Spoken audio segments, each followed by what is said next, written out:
Assalamualaikum warahmatullahi wabarakatuh, saudara-saudariku semua. Jangan lupa dukung terus ya YouTube channel Dewi Maharani Koas dengan cara like, share, dan juga subscribe. Aktifkan tombol lonceng untuk semua ini ya. Semoga menjadi amal jahiliyah kita semua. Assalamualaikum warahmatullahi wabarakatuh. Assalamualaikum warahmatullahi wabarakatuh. Apa kabar siswa semuanya? Apa kabar bapak ibu semuanya? Atau saudara semuanya? Nah, hari ini ada materi yang menarik dari siaran yang ada di grup Koas Pejuang Islam, yaitu di-share oleh Kakanda Indra. Saya langsung bacakan ya, seperti yang tadi ada sampaikan ini. Nawal As-Sa'dawi. Jadi hari ini ada sebuah cerita terkait dengan seorang dokter yang bernama Nawal As-Sa'dawi ini. Dokter ini sudah almarhum 1 hari yang lalu, baru semalam. Nah, kita akan lihat dari sisi yang bisa untuk kita jadikan hikmah ya, untuk bisa kita ambil supaya kita tidak seperti beliau. Nah, jadi orang taunya dia adalah gembong, mulhid atau anti Tuhan dan syariat gitu. Jadi tak banyak orang yang tahu bahwa Nawal As-Sa'dawi berasal dari keluarga agamis dan berilmu. Nah, jadi di sini di paragraf yang keduanya sudah, atau di baris keduanya sudah jelas bahwasanya orang tua agama itu tidak diwarisi, seperti itu. Ilmu itu tidak bisa diwariskan. Agama itu tidak bisa diwariskan. Jadi orang yang berilmu agama yang baik pun belum tentu anaknya akan menjadi seperti itu. Banyak sebenarnya hal-hal yang seperti fakta yang terjadi. Nawal adalah putri dari Syekh Syahid Sa'ad As-Sa'dawi dan ayahnya adalah seorang syekh di Darul Ulum Kairo, Mesir. Nawal adalah seorang dokter. Semasa kuliah, ia bergabung dengan IM. Dia aktivis dakwah, berhijab, punya kontribusi membangun masjid, kampus, dan ia banyak merekrut mahasiswa untuk bergabung dengan Al-Akhwat Al-Muslimat. Nah, jadi mulai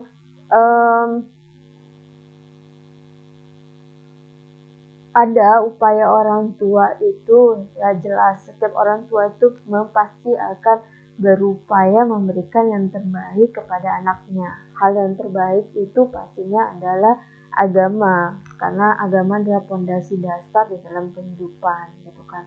Setelah kehidupan dunia pasti kita akan berkumpul di akhirat. Karena itu di kehidupan dunia ini orang tua akan memaksimalkan untuk memberikan pengetahuan agama kepada anaknya, sehingga pun masih ada nih jejak bahwasanya Dr. Nawal ini berkontribusi besar terhadap Islam. Nah, namun di sini tapinya, di sini yang menyedihkan, yaitu di kemudian hari hatinya berubah dari iman kepada kekafiran. Menjalik. Nah, ngeri. Jangan doa yang selalu memang harus kita sampaikan, harus doa yang harus kita selalu ulangkan, ucapkan gitu kan, adalah mati dalam keadaan beriman, kita berada di jalan Allah Subhanahu wa Ta'ala. Itu memang sesuatu yang harus kita selalu minta kepada Allah Subhanahu wa Ta'ala.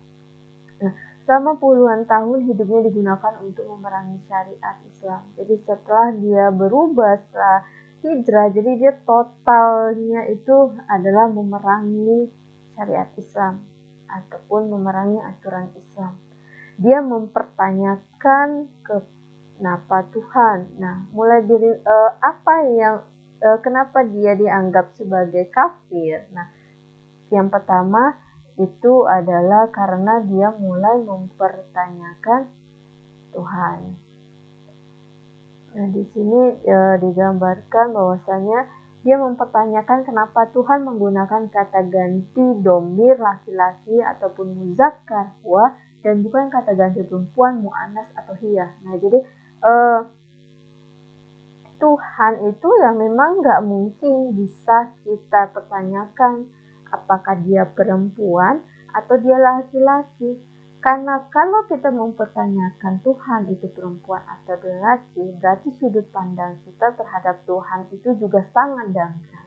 Nah, itu berarti menunjukkan kita juga masih berpikiran dangkal. Logisnya kan gitu. Logisnya ketika kita menyamai pemahaman kita terhadap Tuhan kita, ya berarti Tuhan kita itu masih standarnya kita. Nah, Tuhan itu adalah zat yang menciptakan alam, manusia, dan kehidupan.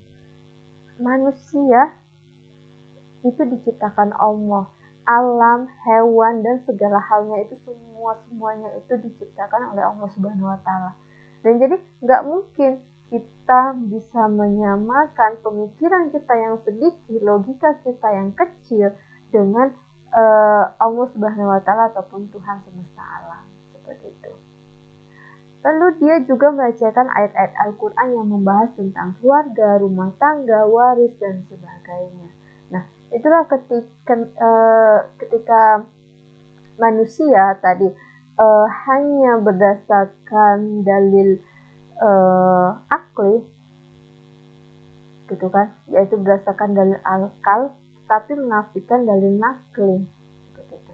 Jadi kan di dalam Al-Quran ada dalil akli dan juga dalil nakli. Dalil akli itu ya memang bisa kita indra, dan dalil nakli itu yang sesuatu yang tidak bisa kita indra.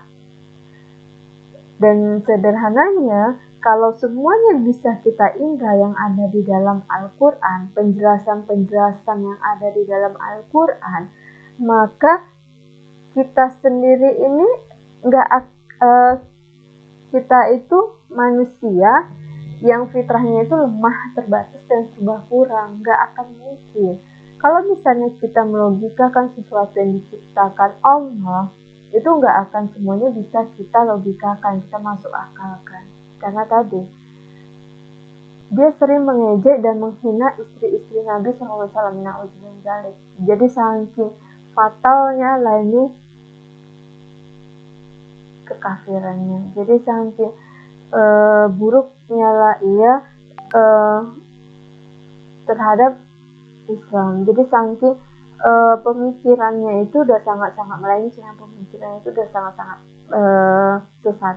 Nah, yang saya juga perlu sangat tenang di dalam Qo'asinul, kajian pertamanya itu adalah akidah. Walaupun ada yang di awal ihsanul amal, lalu khasyatul insan, ada juga akidah. Tapi kalau di awal kalau pembahasan mengenai akidah, nah itu akidah itu adalah dasar daripada segalanya.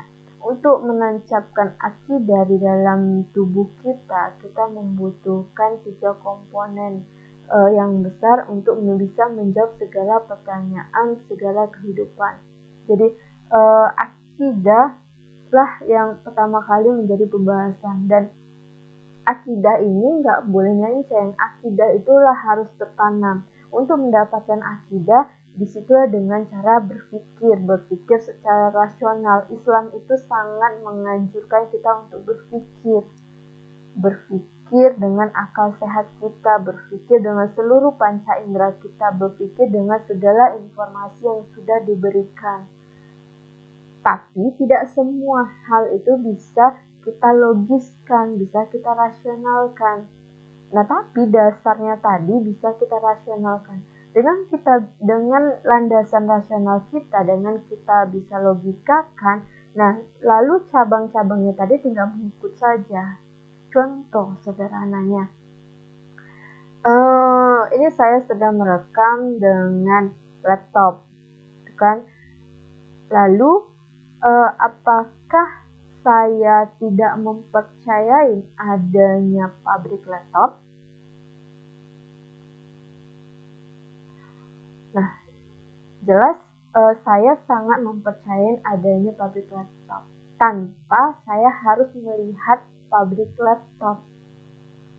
Nah, untuk bisa menggunakan laptop, saya akan melihat buku panduan. Atau kalau tidak bisa memahami buku panduan, saya akan bertanya pada orang yang tepat, orang yang memahami laptop. Saya akan mencari tahu mengenai laptop dengan orang yang tepat. Saya akan belajar mengenai laptop dengan orang yang tepat.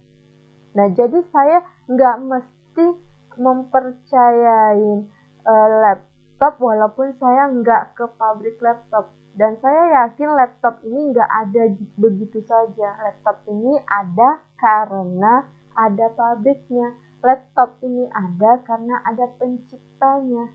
Nah, sama. Saya nggak harus bertemu dengan Tuhan, nggak harus bertemu dengan Allah Subhanahu wa Ta'ala untuk meyakini bahwasanya Allah Subhanahu wa Ta'ala itu ada. Karena saya melihat dari ciptaan-ciptaannya Allah Subhanahu wa Ta'ala dan segala hal yang menakjubkan di dunia ini. Lalu, saya juga bisa menyadari Al-Quran itu benar surat cintanya Allah. Al-Quran itu benar adalah SOP yang Allah turunkan untuk kita manusia, untuk bisa kita amalkan dan terapkan. Itu dari Rasulullah SAW. Rasulullah SAW itu adalah wujud nyata daripada makhluk Allah ataupun kekasih Allah yang luar biasa. Yang gak harus ketemu Rasulullah SAW. Cukup saya searching di Google sejarah-sejarah Rasulullah, lalu segala hal yang berkaitan dengan Rasulullah itu kan masih ada ya, seperti jenggot Rasulullah, lalu pedang Rasulullah, lalu bajunya Fatimah anaknya, lalu juga lainnya. Jadi Nabi itu beneran real, apalagi segala cerita yang ada, segala hal yang ada itu di dalam Al-Quran itu real. Nah, di Qoas itu ngebahas itu, di Qoas itu meyakinkan itu, di Qoas itu meyakinkan bahwasanya kita harus berakidah kuat. Di Qoas itu ngebahas lebih detail bagaimana sih kita harus benar-benar yakin terhadap ini Al-Quran, ini Allah beneran ada. Kita harus yakin bahwasanya adanya surga dan neraka. Nah, itu pertama masuk akal kita dulu. Setelah itu, apapun yang ada di dalam Al-Quran, kita wajib ngikut. Karena kita sudah tadi dirasionalkan dengan Al-Quran ini itu 100% keasliannya. Tak ada hal yang membuat keraguan di dalamnya. Al-Quran ini 100% adalah cintanya Allah. Al-Quran ini 100% adalah dari Allah. Seperti itu. Nah, jadi itu intermezzo terkait dengan Qoas. Ini kenapa harus jadi Qoas. Nah, lalu di sini kalau kita balik ke dokter, dia sering mengejek dan menghina istri-istri Nabi, dan banyak sekali kekafiran yang dilakukan selama puluhan tahun sehingga dia dikafirkan dan dihukum murtad oleh sejumlah ulama. Jelas ya, bahwasanya ketika kita sudah menghina, mengejek istri-istri Nabi, ya kita itu tergolong daripada orang yang kafir. Lalu juga ketika kita melecehkan ayat-ayat Quran, itu jelas juga kita tergolong dari orang yang kafir. Beda ya melecehkan dengan bertanya. Nah, kemarin dia mati, tak ada yang bersedih dengan kematiannya kecuali manusia sejenis seperti diantaranya Ahmad At-Turki, seorang liberalis dari Saudi. Ya jelas, kematian orang kafir ya pasti kita senangi gitu kan, karena ya berkuranglah sedikit orang yang jahat dengan orang yang jahat terhadap Islam. Apa pelajarannya? Nah, Anda ataupun kita semua yang hari ini mengikuti agama dan ilmu serta aktif berdakwah dengan jangan pernah jumawa, jangan pernah sombong, jangan pernah angkuh, jangan pernah sok hebat kah, sok suci kah, atau apapun, karena kita tak pernah tahu bagaimana akhir hidup kita. Tetap istiqomah dalam iman dan amal, atau berubah menjadi kafir dan murtad.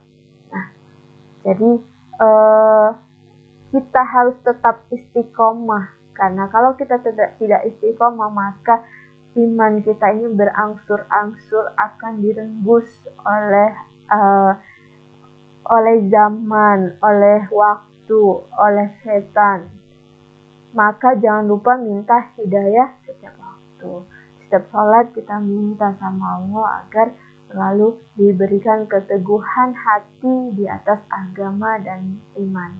Nah, ini dari pesan yang subhanallah dari Jalan Muhammad ID.